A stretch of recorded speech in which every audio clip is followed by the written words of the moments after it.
हर साल जंगल की आग दुनिया भर में लाखों हेक्टेयर जंगलों को खाक कर देती है। इस प्रक्रिया में 8 अरब टन CO2 का उत्सर्जन होता है, जो दुनिया भर में 20% कार्बन उत्सर्जन के लिए जिम्मेदार है।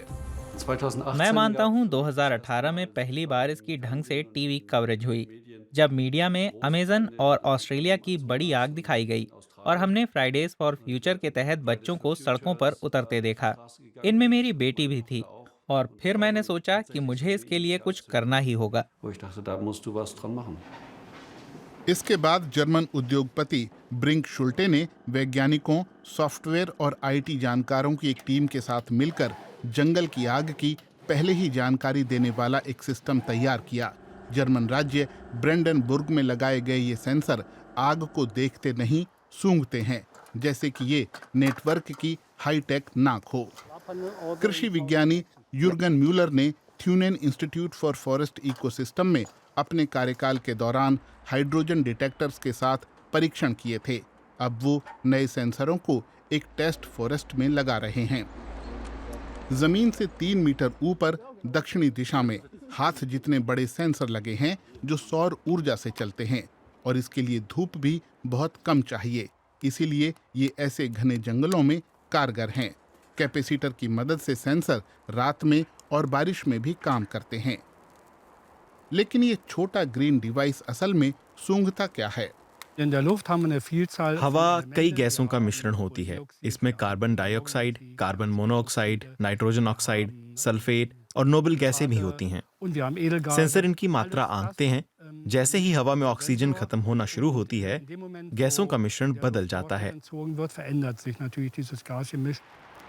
इस बदलाव को पहचानते ही सेंसर सटीक मात्रा की जानकारी के साथ नए क्लाउड प्लेटफॉर्म के जरिए वार्निंग सिग्नल भेज देता है। इसमें 5 मिनट से भी कम समय लगता है।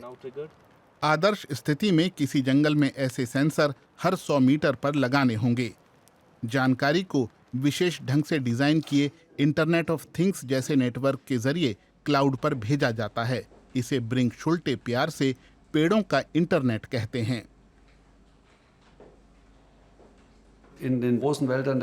टेलीकॉम कंपनियों के टावर आमतौर पर दुनिया के सबसे बड़े जंगलों में नहीं होते। इसका मतलब है कि आप इंटरनेट आधारित किसी सिस्टम पर निर्भर नहीं हो सकते। हमें संचार के एक स्वतंत्र ढांचे की जरूरत है और सौर ऊर्जा से इसे चलाना होगा, क्योंकि ये बड़े इलाके में काम करना चाहिए। मैश गेटवे का इस्तेमाल करके हम यही कर रहे हैं। इससे हम कमोबेश 12.5 वर्ग किलोमीटर के इलाके में संचार कर सकते हैं। तो धीरे धीरे हम जंगलों के भीतर जा रहे हैं। ये स्मार्ट नाक इस काम को और तेजी से कर सकती है, वो भी किसी व्यक्ति की मदद के बिना। कंट्रोल सेंटर में हमारे साथी धुएं की पहचान करने में सक्षम नहीं थे। मैं सेंटर को बताता हूं कि मैं टेस्ट कब करूंगा, ताकि मैं बाद में उनसे पूछ सकूं कि आपने आग देखी या नहीं। इसका मतलब कि धुओं की पहचान ऑप्टिकल सिस्टम की मदद से केवल तभी की जा सकती है जब उन्हें पेड़ों के ऊपर लगाया गया हो।